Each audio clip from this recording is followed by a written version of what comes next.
Hi అండి.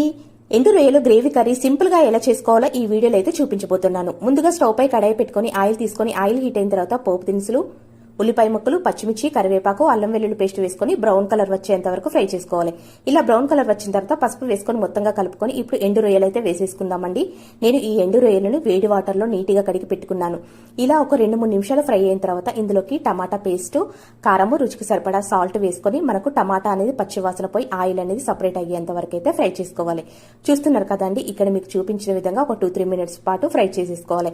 ఇలా oil మొత్తం సపరేట్ అయిపోయిన తర్వాత ఇందులోకి కొద్దిగా వాటర్ వేసుకొని ధనియా పౌడర్, గరం మసాలా, కుడక పౌడర్ వేసుకొని స్టవ్ అనేది మీడియం ఫ్లేమ్ లో పెట్టుకుని ఇంకొక 5 నిమిషాలు ఉడకనిస్తే సరిపోతుందండి.